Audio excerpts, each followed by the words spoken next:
अगर जो आपको ऐसा लग रहा हो कि जयकारा बोलने में पाप भगे नहीं पाप आवे गो, तो ऐसा करो जयकारा नहीं बोलो, क्योंकि पाप जो बुलानो सो ना सोई जयकारा ना बोलो, और पाप ना को बुलानो है ना तो जयकारा बोलो। महाराज जी हमारी ब्रजभाषा है, तो जयकारा बोलिए।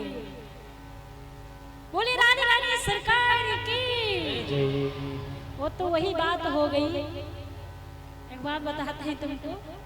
एक बार की एक बात है, एक गांव में दो दंपति रहते थे, बड़े ही प्रसन्न थे महाराज, धनवान थे।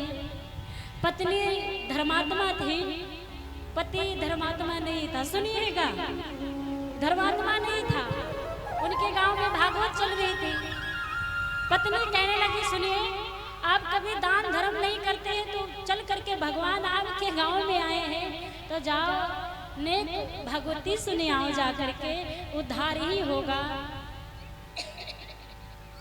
पत्नी के बार बार कहने पर बड़े कष्ट पे महाराज भागवत सुनने गए। सुनिएगा, भागवत सुनने जब पहुंचे तो आ करके महाराज जी बैठे नहीं थे, आ करके सो गए। गांव वालों ने देखा बड़ा संपन्न आदमी आया है, क्योंकि उसकी किसी से बनती नहीं थी, किसी से जमती नहीं थी। गांव भर में लड़ाई करता, किसी से बोलता नहीं। गांव वाले ने कहा बड़ा संपन्न आदमी आ गया है, आज तो मैं धन्य हो गया। आइए आइए बैठिए बैठिए। अब महाराज आ करके बैठे, पंडित जी आ नहीं पाए, आते आते सो गए। और जब आते आते सो गए तो कथा हो गई महाराज, 3 घंटे की कथा हो गई। कथा में बढ़िया तान करके सोए। अब जब सो गए महाराज, पंडित जी कथा कह के चले गए। जितने श्रोता थे कथा सुनने वाले प्रसाद लेकर के चले गए। अब रहा कौन? जिसकी दरी पड़ी हुई थी, दरी बिछी हुई थी महाराज, वही रह गए। उसने कहा जाइए, अब ये सो करके जगह कथा हो गई। तो दरी वाले ने कहा हाँ कथा हो गई, बड़ी अच्छी कथा रही, मन प्रसन्न हो गया। कथा में सो रहे थे, कह रहे मन प्रसन्न हो गया, बड़ी अच्छी कथा रही। घर को गए, पत्नी ने कहा क्या लेकर के आए हैं? भागवत में गए थे तो कुछ लेकर के आए कि नहीं? इन्होंने कहा लेकर के क्या आए, वही लेकर के आए हैं। पत्नी ने पूछा क्या लेकर के आए? तो कहने लगे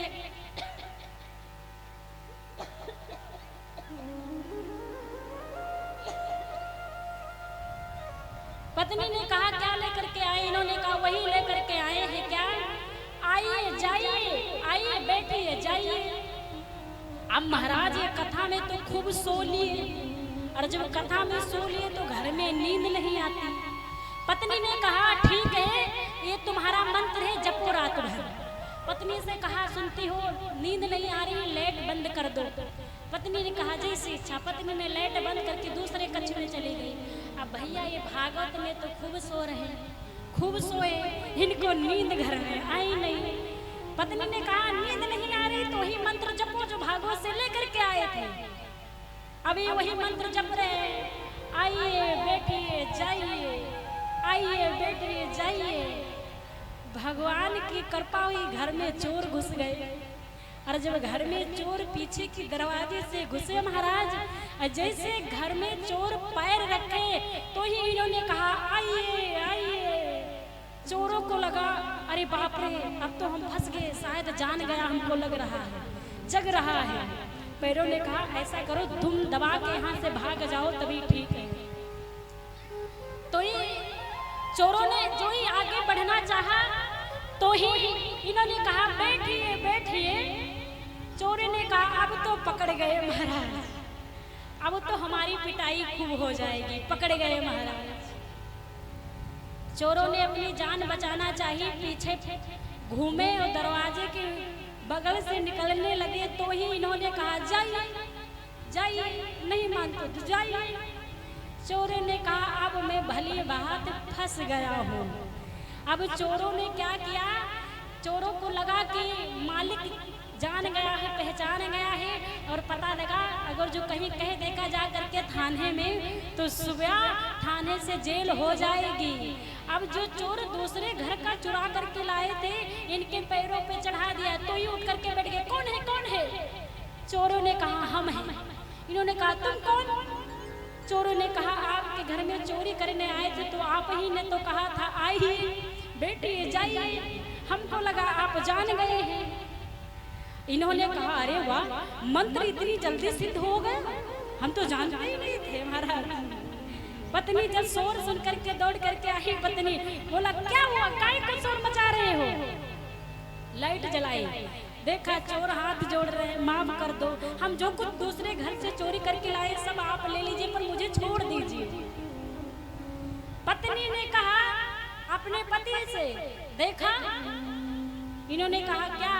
पत्नी ने कहा झूठे शब्द लेकर के भागवत से आए थे, झूठे शब्द लेकर के भागवत से आए थे और आज वो झूठे शब्द आपका घर लुटने से बचा लिया थे तो झूठे, क्योंकि जाते जाते सो गए। पत्नी ने कहा अगर जो असल मंत्र लेकर के आते तो तुम्हारा जीवन बहुत से पार हो जाता महाराज। पत्नी ने कहा कि झूठे शब्द लेकर के आए, आज तुम्हारा घर बच गया लुटने से, और जब जब सच्चे शब्द लाओगे तो सोचो तुम्हें तो भगवान के पार्षद लेने आएंगे। चोरों ने कहा कि जो कुछ मैं चुरा करके लाया हूँ सब आपको अर्पण है, मुझे जाने दीजिए। इसने कहा मैं तो नहीं जानता था कि तुम चोरी करने आए हो, लेकिन मंत्र इतनी जल्दी सिद्ध हो गया हमको पता ही नहीं था। तब से भगवान के चरणों में लग गया, इसीलिए आए हो यहाँ तो भगवान के झूठे शब्द लेकर के भागवत से झूठे शब्द भी लेकर के जाओगे ना तो तुम्हारा जीवन धन्य हो जाएगा। बोली सच्चे दरबार की। इधर सोनक जी सूत जी से कहते हैं कि प्रभु भगवान कब कब धरा धाम पर आए, कब कब भगवान अवतार ले। तो सूत जी महाराज कुछ अवतारों के नाम बताते हैं। प्रथम अवतार जब भगवान 24 अवतार थे ना, तो प्रथम अवतार सनकाद आदि ऋषियों का हुआ। प्रथम अवतार भगवान का सनकाद आदि ऋषियों का हुआ। दूसरा अवतार वहरा अवतार और तीसरा अवतार संत नारद का अवतार हुआ। चौथा नर और नारायण का अवतार हुआ। पांचवा भगवान श्री कपिल देव जी का अवतार हुआ। छठा दत्तात्रेय जी का अवतार हुआ। सातवां यज्ञ भगवान का अवतार हुआ। आठवां श्री ऋषभ देव जी का अवतार हुआ। नौवां पृथ्वीराज का अवतार हुआ। 10वें पर मत्स्य राजा हुए। 10वें पर मत्स्य अवतार भगवान ने लिया था। मत्स्य अवतार जब पृथ्वी का चुरा करके ले गया था हिरराज, और जब हिरराज पृथ्वी को चुरा करके ले गया तो महान राजा हुए। और महान राजा के अंजलि में महाराज मछली आ जाती है, तब भगवान मत्स्य अवतार लेते, वही मत्स्य अवतार है। और गेरुआ कच्छप अवतार, जब समुद्र मंथन हुआ था ना तो भगवान कछुआ का रूप लेते हैं महाराज। कच्छप अवतार हुआ था गेरुआ। और 12वां धनवंतरी अवतार। धनवंतरी अवतार भगवान धन लेकर के प्राप्त हुए थे। जब समुद्र मंथन हुआ था समुद्र से धनवंतरी अवतार हुआ था। 13वां अवतार मोहिनी रूप हुआ था। जब भगवान अमृत कलश अमृत बांट रहे थे ना, तो ये नहीं पता चला कि देवताओं को दे या फिर दैत्याओं को दे, तो भगवान ने मोहिनी रूप धारण किया था। और मोहिनी रूप धारण करके चालाकी से देवताओं को अमृत पिला दिया, अजर अमर कर दिया था महाराज। वो मोहिनी रूप है। 13वां और 14वां श्री नरसिंह भगवान का है। भक्त प्रहलाद जब हिरण्याकश्यप अपने ही पुत्र को मारना चाहा तो भगवान विकराल नरसिंह अवतार लेते हैं महाराज। 15वां 52 अवतार राजा बलि की कथा में भगवान 52 अवतार लेते हैं और 16वां श्री परशुराम जी के अवतार भगवान लेते हैं। जब राजा छत्री जब भगवान के बुराई करने लगे थे तो परशुराम जी अपने फरस से 21 बार पृथ्वी का नाश किए थे। महाराज परशुराम जी का अवतार है 16वां और 17वां महर्षि वेद व्यास का है, जिसकी आप कथा सुन रहे हैं महाराज। 17वां ये भगवान का अवतार हुआ। 18वां आदरणीय श्री प्रभु राम जी का अवतार हुआ। 18वां अवतार हमारे प्रभु श्री राम जी का है, पुरुषोत्तम राम जी का, मर्यादा पुरुषोत्तम राम जी का 18वां जन्म है भगवान का। और जब ये जन्म हुआ 19वां अवतार बलराम जी का, 19वां अवतार बलराम जी का जो शेषनाग बन करके सारी पृथ्वी को एकजुट शेषनाग पर महाराज रखे हुए हैं। 20वां अवतार मेरे कन्हैया का अवतार, बड़ा ही प्यारा अवतार। मेरे 20वें अवतार में मेरे कन्हैया ने जन्म लिया और आकर के पृथ्वी का भार हटाया महाराज। और 21वां अवतार श्री हरि अवतार भगवान नारायण अवतार लेते हैं। 22वां अवतार हंस अवतार होता है और 23वां अवतार है ना, तो वो भगवान बुद्ध का अवतार भगवान श्री हरि ने लिया है। और 24वां अवतार अभी नहीं हुआ है। 24वां अवतार जब होगा, जब कलयुग अपने चरम सीमा पर आएगा, जब देश विदेश में माताएं बहनें नग्न अवस्था में घूमने लगेंगी। अभी देखो महाराज रील बनाने के चक्कर में छोटे छोटे कपड़े पहने जा रहे हैं, लाइक्स कमेंट व्यूज आए, इसके चक्कर में माताएं बहनें घर की इज्जत घर की मर्यादा भूल गई, घर में जेठ ससुर की मर्यादा भूल गई महाराज। और जब चरम सीमा पर आएगा ना, जब कलयुग अपनी युवा अवस्था में आएगा, अपनी जवानी पर आएगा, तो ये संसार तहस महस हो जाएगा। फिर उस संसार में सज्जन व्यक्ति बहुत कम हो गए। 24वां अवतार भगवान का अभी नहीं हुआ है, क्योंकि कलयुग की 4,32,000 वर्ष उम्र है कलयुग की महाराज। जब ये अधेड़ पर आएगा कलयुग, तभी ये क्या उत्पात मचाएगा, ना जाने कितने जन्म लेकर के हम मर चुके होंगे, ना जाने कितनी योनियों में हम भटक रहे होंगे महाराज। तब हमारे भगवान श्री कलंकीनाथ पधारेंगे। कहाँ पधारेंगे? संभल में श्री कलंकीनाथ भगवान पधारेंगे। हम संभल में कथा कहे आए हैं, जहाँ पर भगवान भगवान के रूप में नहीं आएंगे, घोड़े पर सवार होकर के हाथ में तलवार लेकर के भगवान श्री हरि आएंगे। क्यों? क्योंकि राजा जब डाकू बन जाएंगे, जब प्रजा का पालन पोषण करने वाले धर्मात्मा जब डाकू बन जाएंगे, तब भगवान तलवार लेकर के घोड़े पर प्रकट होंगे महाराज। वही है कलंकी भगवान। बोले कलंकी भगवान की। तब हमारे प्रभु का जन्म होगा। ये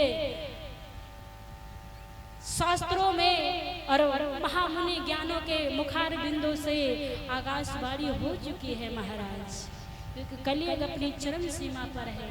इधर अनेकों अनेक भगवान के जन्म होंगे, इधर सोनक जी कहते हैं कि इतने अवतार में भगवान का भी एक अवतार नहीं हुआ है महाराज।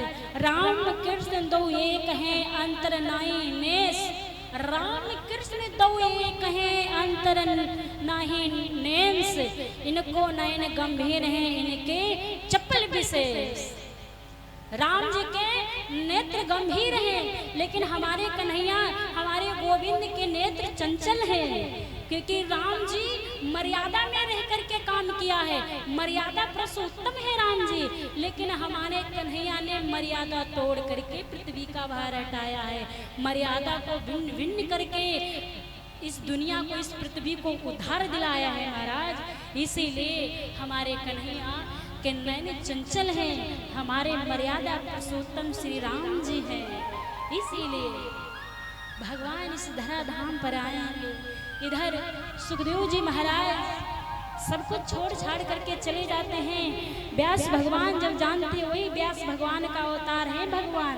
व्यास भगवान जब जानते हैं कि मेरा पुत्र लौट करके नहीं आएगा, तब व्यास भगवान वापस आते हैं। और वापस आने के बाद में अपना संसार को मुक्ति दिलाने के लिए, संसार को मुक्ति दिलाने के लिए जा करके महाराज वेदों की रचयिता करते हैं और पुराणों की रचना करते हैं। पुराणों की जब रचना करते हैं महाराज, तो जिसके एक बार पढ़ते ही लोगों का मन बदल जाए। व्यास जी ने सूक्ष्म रूप से दुनिया में देखा कि बस खाने पीने, हंसने, रोने, गाने लोगों का जीवन कटता जा रहा है। खाने में, पीने में, हंसने में, गाने में, उठने में, बैठने में, सोने में, जगते में लोगों का जीवन कटा जा रहा है। भगवान का नाम नहीं जान रहे लोग। ऐसे में हमको पुराण की रचना करना अधिक आवश्यकता है महाराज। भगवान वेद व्यास सब कुछ के छोड़ करके अपनी पुराणों की रचना के लिए निकल पड़े। विदित हो रहा है कि व्यास जी सोचते हैं क्या करूं। एक व्यास ने 3 भागों में किया है महाराज। एक पुराण को, एक वेद को 3 वेदों में विभाजित कर दिया महाराज। 4 वेदों में विभाजित किया है। जब 3 में काम नहीं चला तो 4 भागों में विभाजित कर दिया। किसमें? यज्ञवेद, यजुर्वेद, सामवेद, अर्थवेद। ये कौन है? 4 वेद हैं हमारे। 4 वेदों में वेद व्यास ने इसको विभाजित कर दिया। अरे 4 वेदों में विभाजित कर दिया, लेकिन वेदों की भाषा इतनी कठिन है कि उसे कोई पढ़ता नहीं है। और पढ़ लेवे तो उल्टा पुल्टा, सीधा टेढ़ा मेढ़ा पढ़ता है महाराज। इसलिए व्यास भगवान ने अपनी कुटिया में बैठ करके श्री अमरनाथ के पास में कुटिया बनाई और कुटिया में बैठ करके उन्होंने 17 पुराण लिखी महाराज। और जब 17 पुराण लिखी, 18 पुराण है महाराज। 18 पुराण का अभी तक कोई ज्ञाता नहीं हुआ महाराज। 18 पुराण है, क्योंकि इतना समय नहीं किसी के पास कि पुराण उठा करके देखे, और इतना किसी के पास समय नहीं कि अपने बालक को पुराण दिखाए महाराज। 17 पुराण लिख डाले, लेकिन 17 पुराणों में मनुष्य का जीवन कैसे व्यतीत होगा, कैसे मुक्ति से छुटकारा मिलेगा, कैसे मृत्यु से छुटकारा मिलेगा, सब कुछ लिखा। लेकिन जब 18वां पुराण लिखने बैठे महाराज, व्यास जी खड़े होकर के रोने लगे। जब 18 पुराण लिखी महाराज, तो 18वें पुराण में उनको कुछ समझ में नहीं आया। और जब समझ में नहीं आया तो अपनी कलम और किताब रख दिया। और रख दिया तो देव ऋषि नारद ने मन में विचार किया, अगर जो 18वीं पुराण की रचना नहीं होगी तो ये दुनिया में कैसे प्रसार प्रचार होगा महाराज। तो ही देव ऋषि नारद अपना बीड़ा बजाते हुए वेद व्यास के पास में आए। और जो ही वेद व्यास के पास में आए, वेद व्यास ने देखा, उठ करके रोने लगे। और जब रोने लगे, वेद व्यास जी खड़े होकर के रोने लगे। क्या बताऊं भगवान, इतनी ग्रंथों की रचना की है, इतने सद ग्रंथों की लिखा है मैंने, लेकिन मन में संतोष नहीं है मुझे। एक बात बताएं, हमें संतोष जब होगा, हम कथा सुना रहे हैं और जब हम सुना रहे हैं हमें अच्छी लगेगी, तब तो आपको अच्छी लगेगी।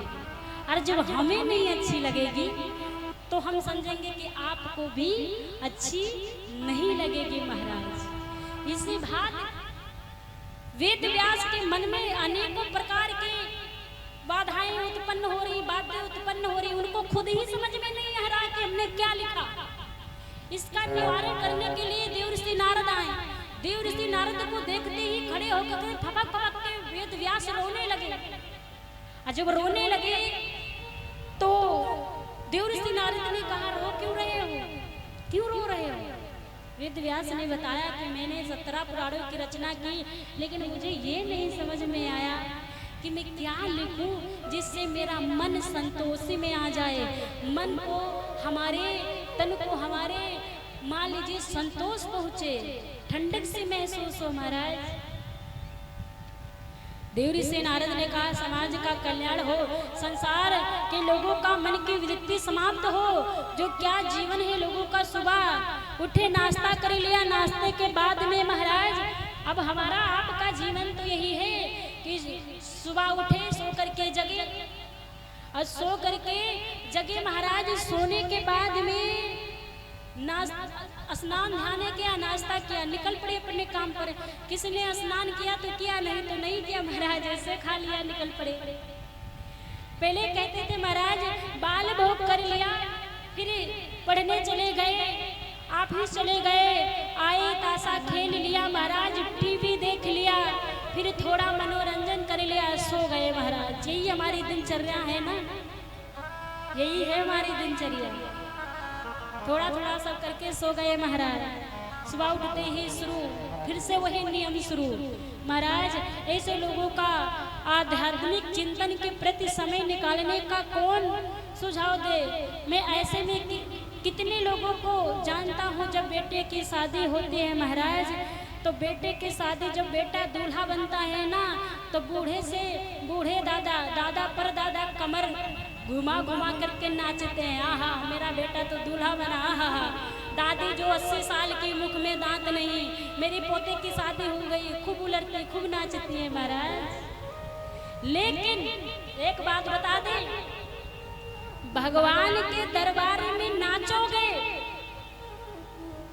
तो दुनिया भर में नाचने की जरूरत नहीं है, और जो अपनी पोती और पोता के विवाह में नाचोगे तो दुनिया भर में नाचते नाचते फिरोगे। इतना ध्यान रखना, फिर ऊपर वाला खूब नाच नचाएगा। अब भगवान के दरबार में, भगवान के भक्ति में नाचोगे तो केवल उनके दरबार में नाच करके रह जाओगे। तो ध्यान दीजिएगा, पोता पोती के, नाती नाती की शादी में कम नाचो, भगवान के दरबार में ज्यादा नाचो। यहाँ कह दिया जाए कि भगवान का भजन हो रहा है, खड़े होकर के नृत्य कर लो, नाच लो, नहीं शर्म आती है, शर्मा जाएंगे। लेकिन वही पोती पोता की शादी हो, बेटी की शादी हो, खूब नाचेंगे। और नाच भी कई प्रकार के होते हैं, ध्यान दीजिएगा, नृत्य भी कई प्रकार के होते हैं। एक नृत्य होता है भगवान का भजन बजे, अपने आप पैर थिरकने लगे, अपने आप पैर झूमने लगे, अपने आप शरीर नाचने लगे, वो हुआ नृत्य। और जो नृत्य एक और दूसरा नृत्य कि आओ दीदी तुमहू नाच लो, आओ तुमहू नाच लो, घसीट करके लाया जाए, जबरदस्ती नचाया जाए महाराज, वो नाच नहीं होता है, दिखावा होता है। इसलिए जबरदस्ती ना नाचो महाराज, नाचना है तो भगवान के दरबार में नाचो, दोबारा नाचने की आवश्यकता नहीं पड़ेगी। और बहू बेटियों के शादी में नाचोगे तो संसार भर में नाचते रह जाओगे। बोले कन्हैया लाल की। इसलिए ध्यान दीजिएगा एक एक शब्द पर। हम नहीं जानते कि आप झांकी का मनोरंजन लेने आए हैं या कथा का मनोरंजन लेने आए हैं, वो तो आप पे निर्भर करता है कि आप झांकी देखने आए कि कथा सुनने आए हैं महाराज। कथा सुनोगे आपका कल्याण है, झांकी देखोगे तो आप जानोगे। मैं नहीं जानती हूँ क्यों, क्योंकि मैं जो बताऊंगी वही गाँव महाराज। इसलिए भगवान का जब तक चिंतन करो, कहते हैं भगवान का चिंतन ना करो, भगवान को चित्त से प्रेम करो, तभी भगवान मिलेगा। इसलिए कहा गया है कि चिंता ऐसी डाकनी काट कलेजा खाए। चिंता ऐसी डाकनी है, ऐसी पिशाचनी है कि आपको जीवित करते करते, जीवित रहते रहते आपको शमशान घाट में पहुंचाने की क्षमता रखती है। कौन? चिंता। इसलिए प्रभु की चिंता ना करिए, प्रभु का चिंतन करिए। चिंता करने से आप मरघट तक पहुंच जाओगे और चिंता करने से प्रभु के पास पहुंच जाओगे महाराज। इसलिए प्रभु का चिंता छोड़ करके चिंतन करिए। बोलिए राधे राधे, जय जय श्री राधे। हमेशा याद रखिए, चिंता उसकी की जाती है जो अपना नहीं होता है, और चिंतन उसका किया जाता है जो अपना होता है। भगवान देवर्षि नारद जी कहते हैं आप किस विपदा में पड़े हुए हो? मेरे पिताश्री ब्रह्मा जी के मानस पुत्र है देवर्षि नारद। कहने लगे मेरे पिताजी ने मुझे कथा सुनाई थी, श्रीमद् भागवत कथा। 4 ही श्लोकों में आप 18वां पुराण पूरा कर दीजिए। क्योंकि आप बताइए, संत की संगति से भगवान मिलते हैं कि भगवान के संगति से संत मिलते हैं? बताइए, संत बड़ा होता है या भगवान? हम सभी जानते हैं भगवान बड़े होते हैं ना, लेकिन नहीं, संत बड़ा होता है। क्यों? क्योंकि हमें संत हमें गुरु हमें भगवान से मिलाता है और भगवान हमें संत से मिलाते हैं। जब तक भगवान की कृपा नहीं होगी तब तक संत नहीं मिलेंगे, और जब तक संत की कृपा नहीं होगी महाराज तब तक भगवान नहीं मिलेंगे। इसीलिए किसी ने बड़ा प्यारा सा भाव बतलाया है। क्या? देव ऋषि नारद जी कहते हैं, मैं पिछले जन्म में कौन था तुमको याद है? वेद व्यास कहते नहीं, बताया, मैं पिछले जन्म का रामदास हूँ। देव ऋषि नारद का पिछले जन्म का नाम है रामदास, और इनकी एक माता थी, दासी के पुत्र थे रामदास। इनको खाने के भी लाले पड़ते थे देव ऋषि नारद को। क्यों? क्योंकि इन पे संतों की कृपा बनी। एक बार देव ऋषि नारद का पिछला जन्म बता रही हूँ। एक बार रामदास की माँ, जिनके पास खाने को नहीं, पिताजी चल बसे, विधवा माँ। भला विधवा माँ क्या कर सकती है? बुरा न मानिएगा। जिसके पति भरी जवानी में चले जाते हैं ना, वो माता किसी काम की नहीं रहती। क्यों? क्योंकि ये संसार केवल कलंक लगाता है और कुछ नहीं करता है, और ऐसा कलंक लगा देता महाराज के छूटे नहीं छूटता है। जिन माताओं के पति नहीं है ना, उन माताओं की जिंदगी नर्क के समान है। क्यों जानते हो? पति चला गया, पत्नी जवान है, अगर जो किसी के पास में खड़ी भी हो जाए तो लोग उसे कुतर्क की निगाहों से देखते हैं, गलत निगाहों से देखते हैं। अरे इसका क्या, इसका तो वही होगा, पति है नहीं तो जहाँ मन चाहे तहाँ रहेगी, जो मन चाहे सो करेगी। भले ही पत्नी किसी से मदद मांगने गई हो महाराज, उसका जीवन नरक के समान होता है। रामदास की माँ दर पर दर भटक रही है, अतंत में उनको संत मिले, और संत जब मिले तो संतों के चरणों में गिर करके दंडोत प्रणाम किया, और दंडोत प्रणाम करने के बाद में कहने लगे, प्रभु आपके चरणों में मेरा आश्रय है, आप अपने चरणों में नहीं लोगे तो मैं कहाँ कहाँ भटकूंगी। प्रणाम ही कई प्रकार के प्रणाम होते हैं, 2 प्रकार के महाराज, एक अष्टांग, एक पष्टांग, एक दंडवत, 3 प्रकार के होते हैं। एक अष्टांग, एक पष्टांग, एक दंडवत। अष्टांग में 8 अंग लगते हैं, पष्टांग में 5 अंग लगते हैं, और दंडवत में पूरा शरीर। तो हो सके तो दंडोत प्रणाम करिए। दंडोत प्रणाम समझते हो कि डंडी के भांति लेट जाना, दंडोत प्रणाम हो गया। और अष्टांग हमारे 8 अंग लगते हैं, कंधे, मत्था और ये घुटने और पैर, 8 अंग महाराज लग गए, और ये हमारा लगता है महाराज। पंचांग में 5 अंग लगते हैं महाराज। अब तो हमारे महाराज बच्चे इतना आगे हो गए कि झुकना नहीं चाहते, घुटनों के पैर छुएंगे। जैसे लग रहा है घुटनों के पैर जमे, कोई झुकना नहीं जानता महाराज, दौड़ करके घुटने को पैर छुएंगे महाराज। पैर पैर की जगह छुए जाते हैं। कुछ दिन के बाद ऐसा जमाना आ जाएगा कि लोग कंधे से कंधा छुएंगे और आगे चल के मत्थे से मत्था लगा लेंगे, बस काम हो गया महाराज। सोचेंगे हम काहे झुके, झुके तो वो झुके महाराज, यही में जिंदगी बीत जाएगी। संत ने कहा, जाओ मेरी पत्नियों के पास में रहो, आनंद से खाना बनाओ, खाओ, गैयों को धोओ, गोबर उठाओ, लकड़ियां लाओ, इतना ही काम है। देव ऋषि की माँ माने रामदास की माँ आज ऐसे होते रही महाराज, संत के संगत में पड़ गई, और संत के संगत में पड़ी महाराज तो संत भी बड़े विचित्र होते हैं। कहते हैं ना कि संतन के संग लाग रे, किसके संग? संतन के संग लाग रे, तेरी अच्छी बने, संतन के संग लाग रे, तेरी अच्छी बनेगी।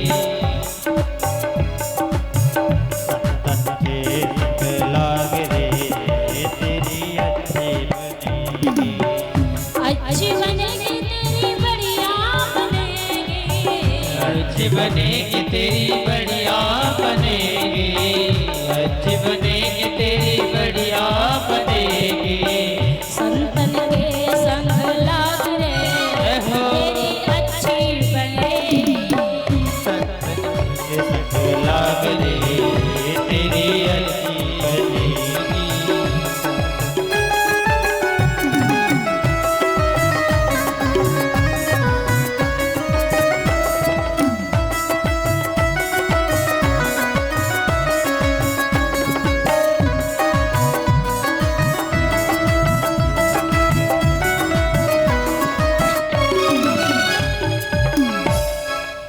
बोले संत भगवान की। जय जय। कहते हैं कि संतन के संग लाग रे तेरी अच्छी बनेगी। किसी व्यक्ति ने सवाल किया कि प्रभु बताइए, किसी ने सौनक जी सूत जी से कहते हैं कि प्रभु एक बात मेरे समझ में नहीं आई, क्या आप बताइए। नारद जी ने कहा संतों के चरणों का आश्रय ले लो तो कोई बात बड़ी नहीं है। एक व्यक्ति ने प्रश्न किया हमसे, महाराज संत की कृपा बड़ी है या भगवान की कृपा बड़ी है? परमात्मा की कृपा ऊंची है या संत की कृपा ऊंची है? संत कृपा और भगवान की कृपा में क्या अंतर है बताइए मुझे। संत कृपा और भगवान कृपा में क्या अंतर है बताइए मुझे। मैंने कहा संत कृपा भगवान कृपा से ऊंची है, क्योंकि संत का जब कृपा हो जाती है तो भगवान आपके पीछे पीछे डोलते हैं। संत की कृपा हो जाए, मैंने अभी कहा ना कि भगवान से ऊंची संत कृपा है, और जब संत की कृपा हो जाएगी ना भगवान आगे पीछे डोलते फिरेंगे कि आओ हमारे पास, क्योंकि आपको संत ने ज्ञान दिया है। इसीलिए कहा गया है कि गुरु गोविंद दोनों खड़े काके लागू पाएं, बलिहारी गुरु देव की गोविंद दियो बताई। गुरु गोविंद दो खड़े काके लागू पाए, बलिहारी गुरुदेव की जो गोविंद दियो बताए। मैं बलिहारी हूँ अपने गुरु जी पे जो गोविंद को मिला दिया है। इसलिए संत की कृपा ऊंची है, भगवान की नहीं। सदा ध्यान रखिए।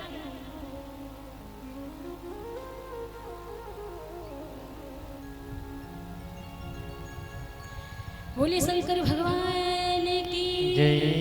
देव ऋषि नारद ने कहा मैं संतों के संग में हो गया, और जब संतों के संग में हो गया 4 महीने निरंतर संतों ने भजन इत्यादि किया, और भजन इत्यादि करने के बाद जब बरसात आई तो संत अपने अपने कुटिया में लौटना चाहा, और जब लौटना चाहा तो मैंने संतों से कहा कि हे प्रभु मुझे अपने साथ ले जाइए, ये जीवन मुझे अच्छा नहीं लगता है। रामदास ने कहा कि आपके बगैर संतों से कहा कि आपके बगैर मेरा क्या जीवन है, मेरा कोई जीवन नहीं।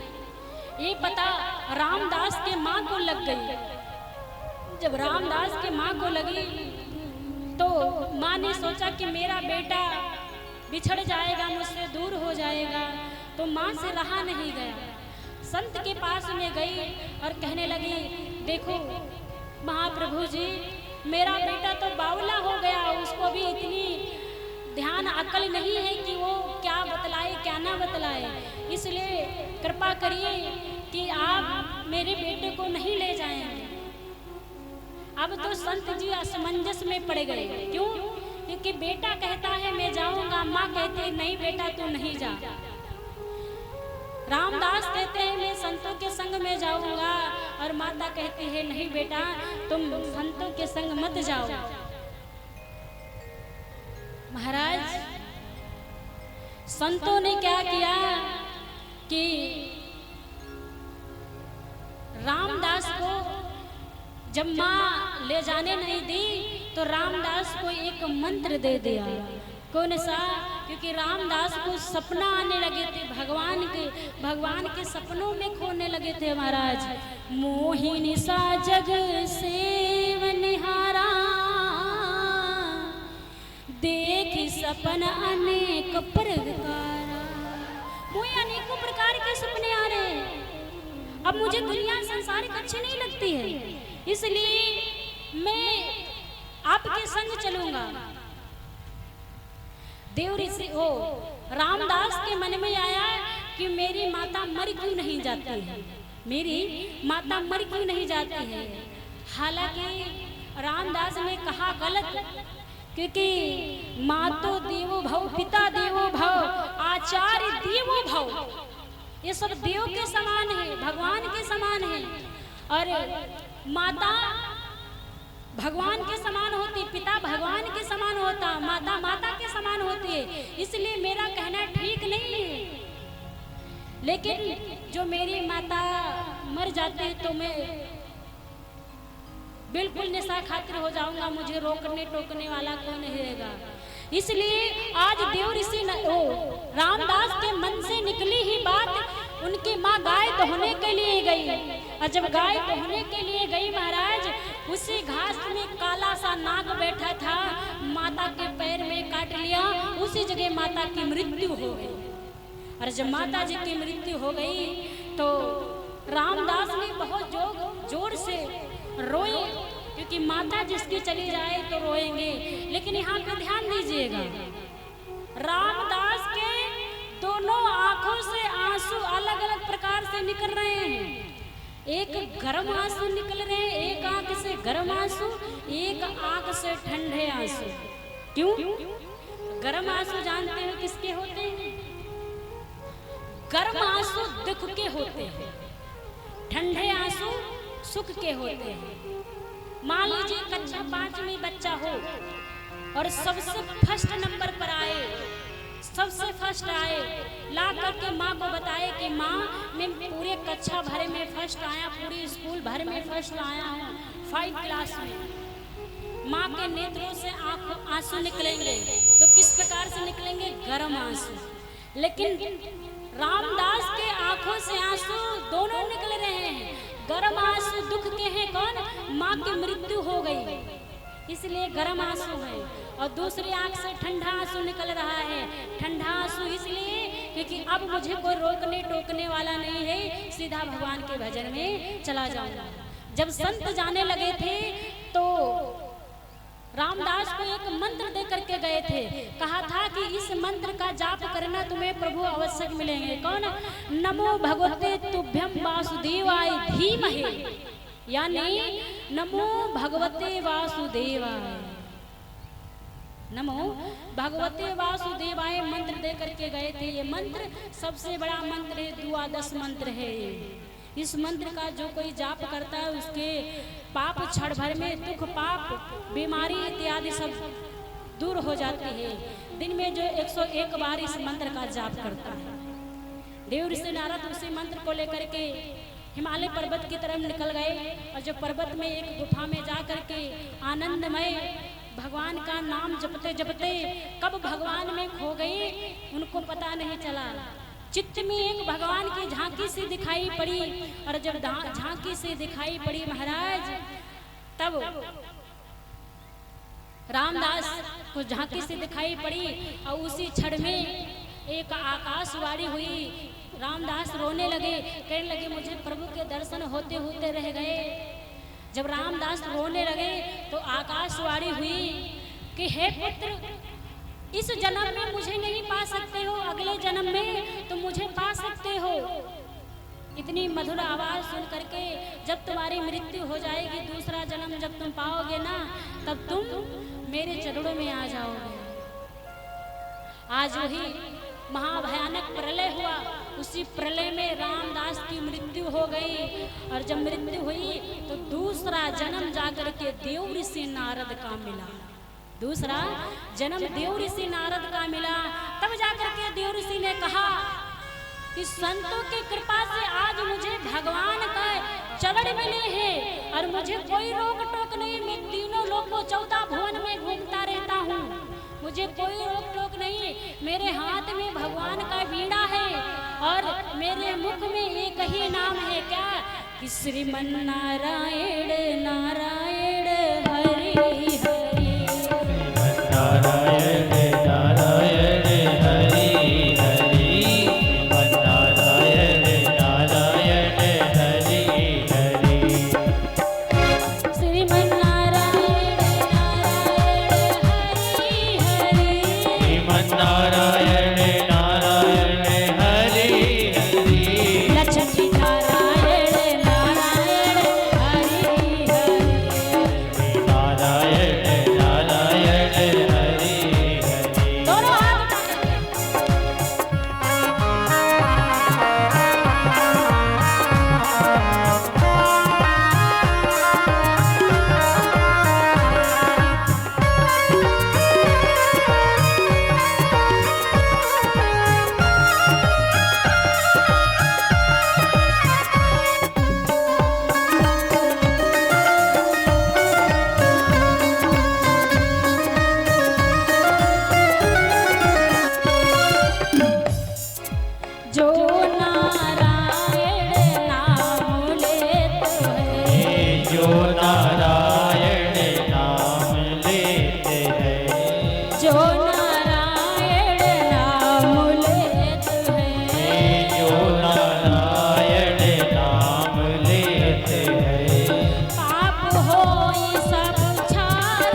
सीताराम भगवान की जय। आज के आनंद की जय हो।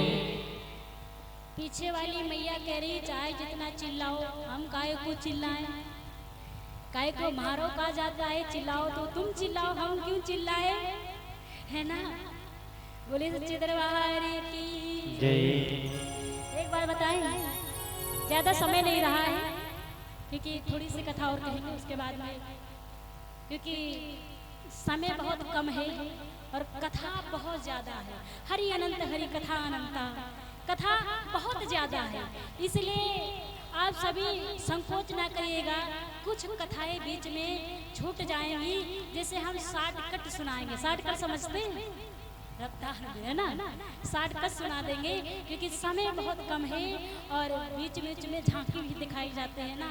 कथा सुनना हो या तो फिर 2 मीटिंग की कथा हो या तो फिर समय ज़्यादा हो महाराज, क्योंकि 3 घंटे से ज़्यादा आप लोग नहीं बैठे हुए, हम जानते हैं। आप लोग 3 घंटे से ज़्यादा बैठो तो कोई ऐसे कर रहा है, कोई ऐसे कर रहा है, कोई लेट रहा है, कोई मचक रहा है, कोई कुछ कर रहा है महाराज। इसलिए आपकी परेशानी हम भी समझते हैं। मुझको क्या आप रात भर बैठो तो हम तो सुनाने में, हम तो आपकी सेवा में हमेशा तत्पर हैं। जैसी आपकी इच्छा हो, आप जिधर ले चलोगे हम उधर चल देंगे, लेकिन ले जाना आपको है महाराज, जाना हमें है। इसलिए एक बार की बात है, दिल्ली में हमारी कथा चल रही थी, रियलिटी बात बता रही, दिल्ली में कथा चल रही थी। एक माता जी आई, माता जी रोज कथा सुने, रोज कथा सुने और कथा सुनते सुनते रोने लगे। जब रोने लगे तो मुझसे रहा नहीं गया। मैंने माता जी से पूछा कि माता जी आप इतनी ध्यान से कथा सुनती हैं, मुझे बड़ा अच्छा लगता है, और कथा में रोते हैं तो हमको लग रहा बड़े ध्यान से आप कथा सुनती हैं। माता ने कहा बिटिया कारण कोई दूसरा है। हमने कहा क्या कारण है? कहने लगे मेरी एक गाय थी, गाय का बछड़ा था। तो हमने कहा ठीक, और कहने लगे वो बछड़ा ऐसे 7 दिन तक 6 दिन तक चिल्लाता रहा। जब 6 दिन तक चिल्लाता रहा और 7वें दिन चिल्ला चिल्ला करके मर गया। तो मैंने कहा इससे मेरा क्या लेना देना।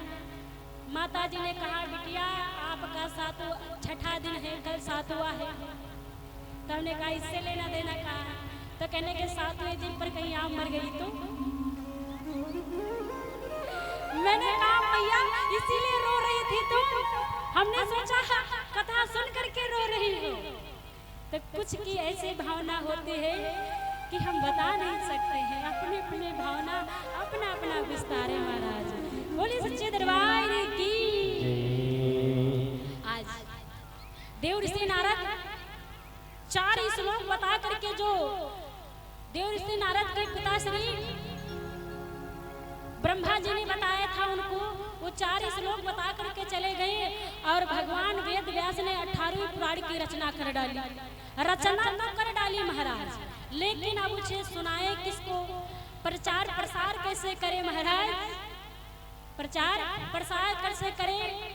तो उनके आत्मा से आवाज आई कि एक ही अधिकारी है कथा सुनने का।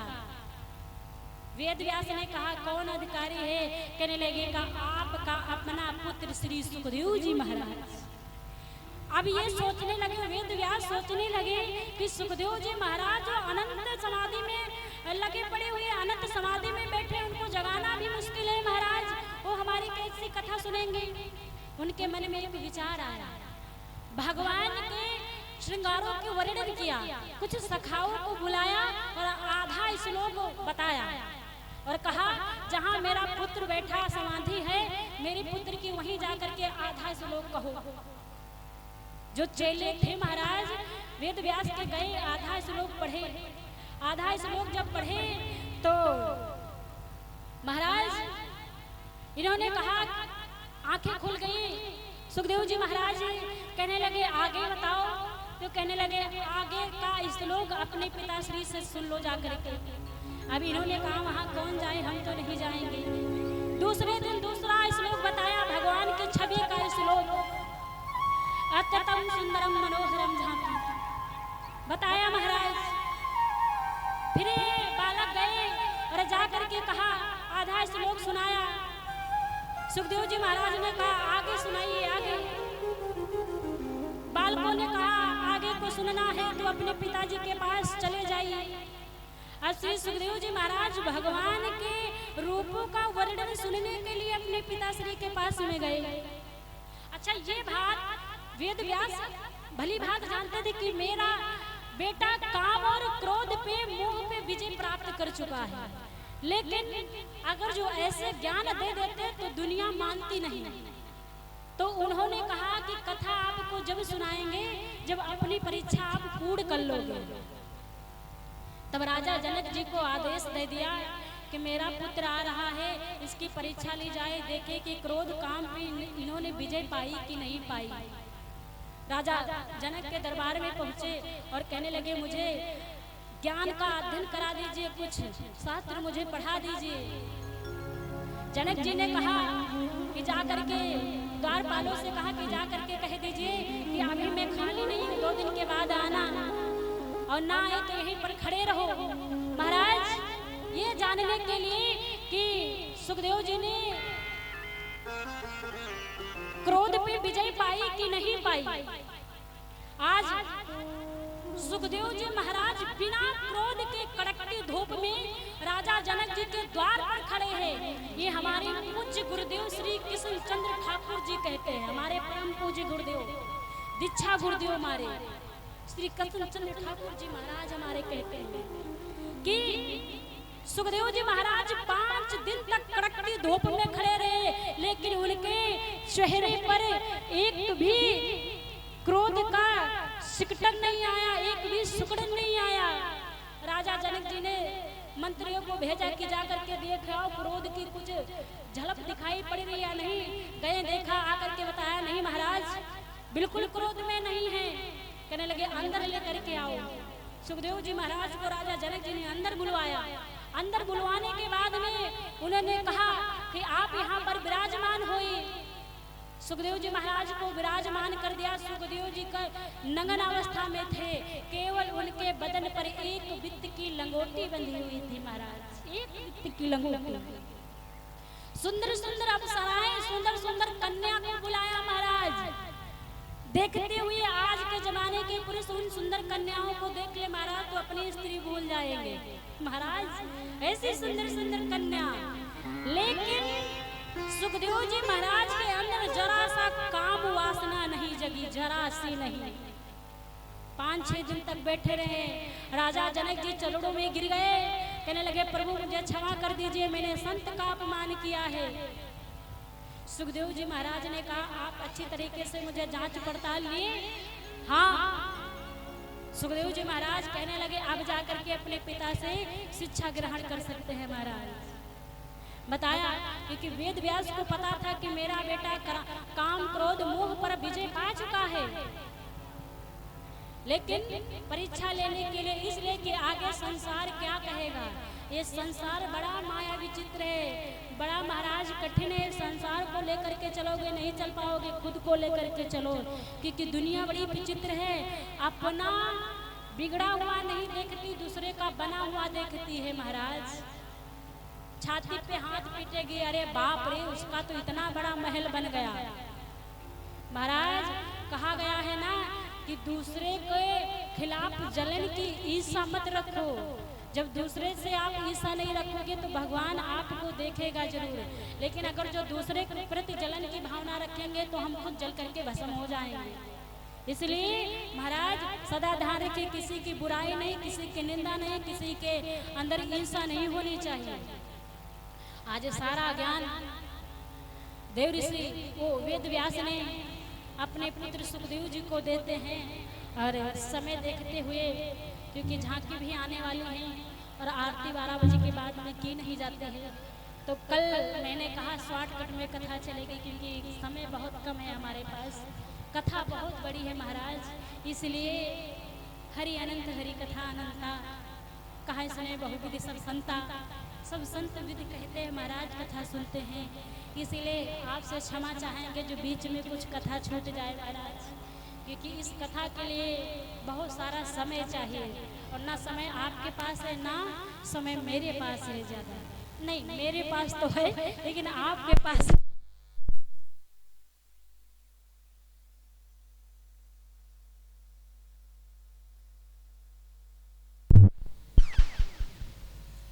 जय श्री राधे। बोले शंकर भगवान की जय, गोविंद भगवान की जय। और कल बहुत विशेष बात आप लोगों को लिए है। कल भगवान श्री कृष्ण का जन्म उत्सव है, क्योंकि कल चौथा दिन है ना श्रीमद् भागवत कथा का। कल भगवान का श्री कृष्ण जन्म उत्सव है। तो आपसे निवेदन है हमारा कि आपके घर में फल फूल मीठा खिलौना पिड़िया पिड़कुआ पुआ पूड़ी गुलगुला जो भी हो सब रो लेकर के आना। क्यों? क्योंकि जिस प्रकार से आपके घर में बालक का जन्म होता है ना तो सगरों काम होता है, उसी प्रकार से आपके नगर निगम क्षेत्र में कल भगवान आएंगे और पृथ्वी का भार हरेंगे, हम सबका पाप उतारेंगे भगवान। तो सभी लोग अपने अपने घर से भगवान के लिए टाफी लड्डू रसगुल्ला छेना जो भी लेना चाहे महाराज, आपकी श्रद्धाएं फूल फल जो कुछ लेना है लेकर के जरूर आइएगा। क्योंकि भगवान के कल जन्म उत्सव है तो जन्म उत्सव आनंद पूर्वक मनाइए और ज्यादातर हो सके तो पुष्प ढेरों लेकर के आना। क्योंकि भगवान के शरण में अभी रुक जाओ, अभी बैठ जाओ आप यजमान जी, एक भजन कहेंगे फिर उसके बाद आते। क्योंकि भगवान के जन्म उत्सव में कमी नहीं होनी चाहिए।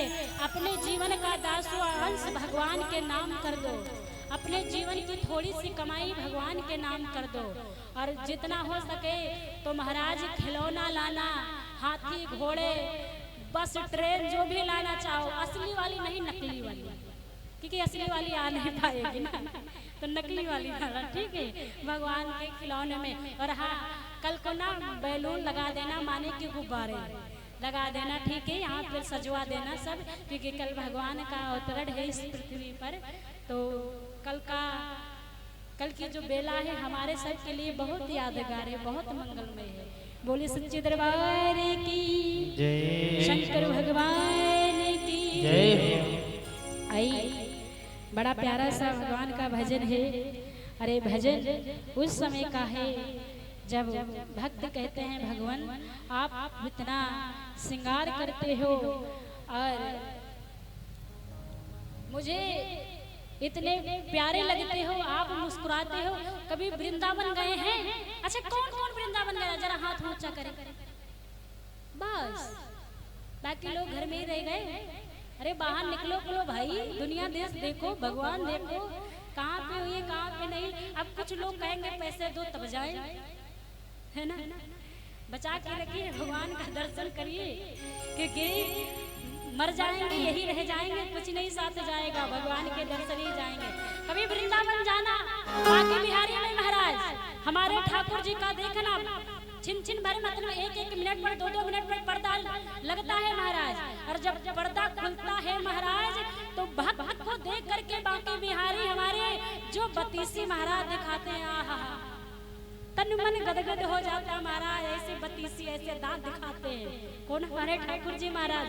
भक्त कहते हैं प्रभु तुम्हारे मुस्कान पे मैं बलि बलि जाऊं, आपका मुस्कुराना मेरे हृदय में लगता है। भक्त कहता है भगवान, सुनिएगा क्या कहता है। याद है सबको कल भगवान का जन्म उत्सव है, याद है? सभी लोग कल कारभार छोड़ के आना, ठीक है? भक्त कहता है कि मेरे मोहन तेरा मुस्कुराना, क्या है कि मेरे मोहन तेरा मुस्कुराना भूल जाने के काबिल नहीं। मेरा मोहन तेरा मुस्कुराना भूल जाने के काबिल नहीं है। तेरे मोहन तेरा मुस्कुराना भूल जाने के काबिल नहीं है। मेरे मोहन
कोई आंखों में दिखता नहीं है।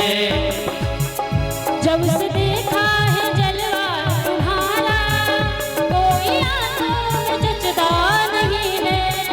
जब से देखा है जलवा तुम्हारा, कोई आंखों में देखा नहीं है। यूं तो देखे बहुत नूर वाले, यूं तो देखे बहुत नूर वाले, सारे आलम में तुझ सा नहीं है।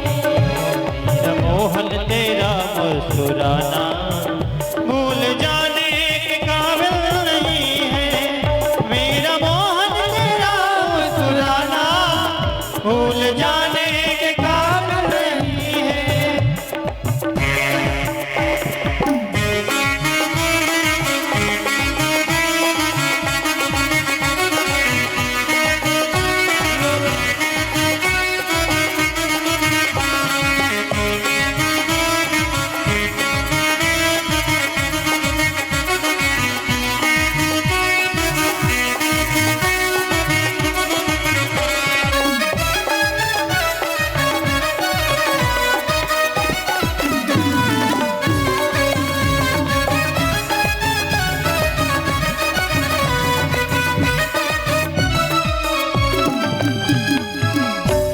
मोहब्बत का काजा यही है, ना तुम बदलो हमसे, ना हम बदले तुमसे।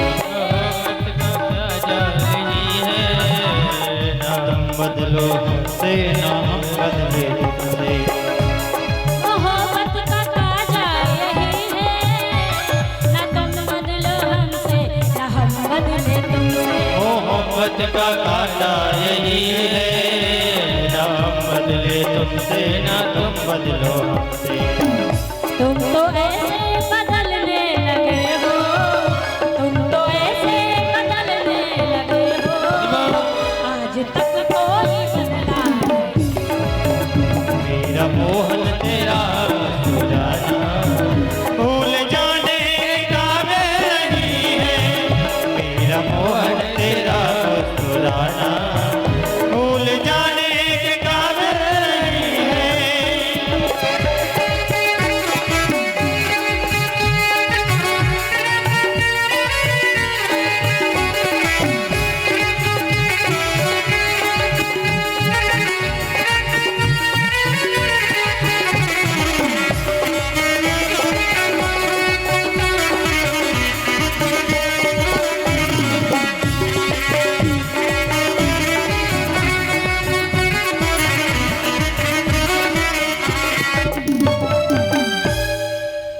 तेरी सूरत पे कुर्बान जाऊं, तेरी आंखें हैं या मई का प्याला। तेरी सूरत पे कुर्बान जाओ, तेरी आंखों में अमृत का प्याला। तेरी सूरत पे कुर्बान जाओ, तेरी आंखों में अमृत का प्याला। तेरी सूरत पे कुर्बान जाऊं, तेरी आंखें हैं या मई का प्याला। तेरी सूरत पे कुर्बान जाओ, तेरी आंखों में अमृत का प्याला। जिनको नजरों से तुमने पिलाए, जिनको नजरों से तुमने पिलाए, होश आने के काबिल नहीं। मेरे मोहन तेरा मुस्कुराना भूल जाने के काबिल नहीं है। मेरा मोहन तेरा मुस्कुराना भूल जाने के काबिल नहीं।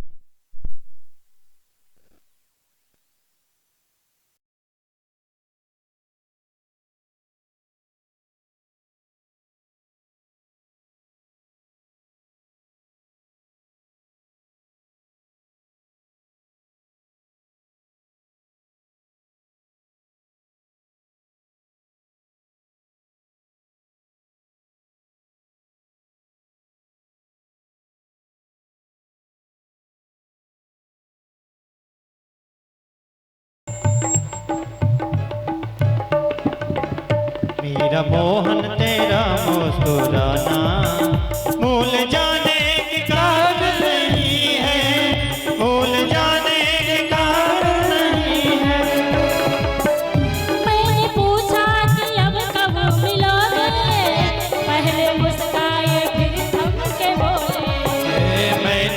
पूछा कि फिर कब मिलोगे, पहले मुस्कुराए फिर हमसे पूछे। मैंने पूछा कि फिर कब मिलोगे, पहले मुस्कुराए फिर थम के बोले। मैंने पूछा कि फिर कब मिलोगे, पहले मुस्कुराए फिर थम के बोले। सबके दिल में समाए हुए हैं, सबके दिल में समाए हुए हैं, आने जाने की फुर्सत मेरा मोहन तेरा मुस्कुराना भूल जाने के काबिल नहीं है, भूल जाने के काबिल नहीं है, भूल जाने के काबिल नहीं है, भूल जाने के काबिल नहीं है, भूल जाने के काबिल नहीं है, भूल जाने के काबिल नहीं है। बोली सावरे सरकार की जय हो, आज के आनंद की जय हो। आइए आरती हो जाए, फिर सुंदर से सुंदर झांकियाँ आपके समझ में, और कल की कथा तो याद ही होगी, क्योंकि इतनी चटकई मतलब भूलना ना। आरती हो जाए। हाँ, और एक विशेष ध्यान रखिए, हमने देखा है कि आप सभी लोग आरती में स्लीपर पहनते हैं, समझते हैं स्लीपर, चप्पल चप्पल पहन करके आरती करते हैं। ये एक प्रकार से बहुत बड़ा अपराध करते हैं। हाथ बांध करके आप लोग आरती करते हैं। नहीं, भगवान के दरबार में तो चप्पल कोसों दूर होनी चाहिए। आइए आगे बढ़ाइए, बढ़ करके आरती कर लीजिए।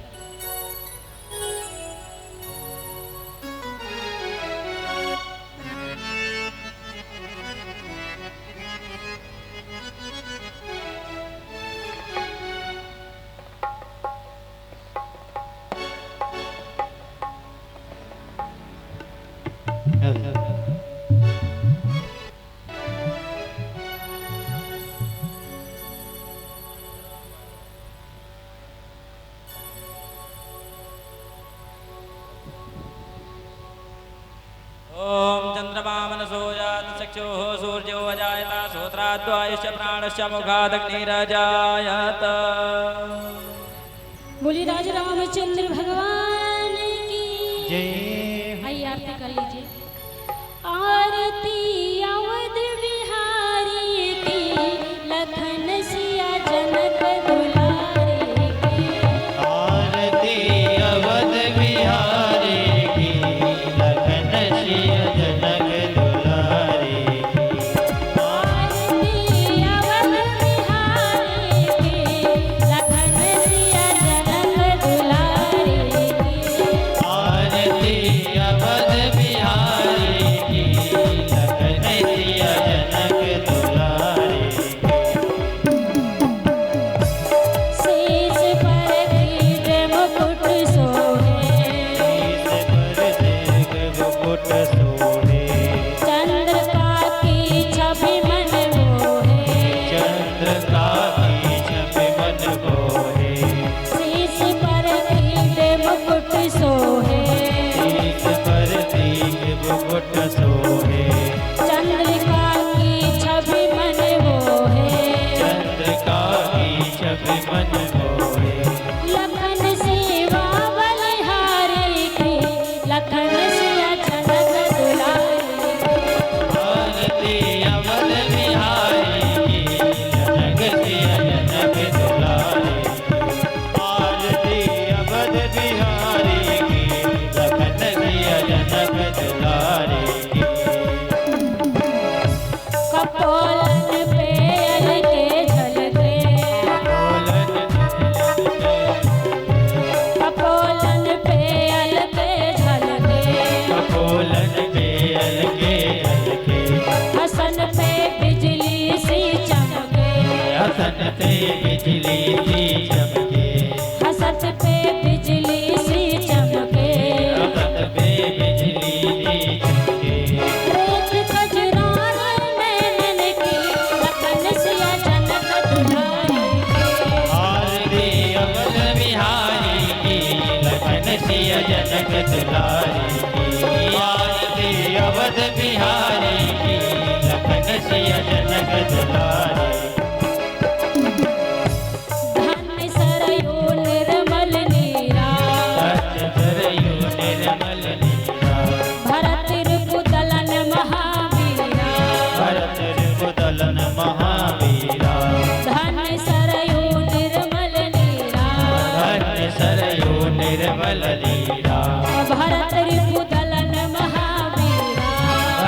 युदलन महावीरा चरण सेवा धनधारी की लखन सिया जनक दुलारी की आरती अवध बिहारी की लखन सिय जनक दुलारी की आरती अवध बिहारी की लखन सिय जनक दुलारी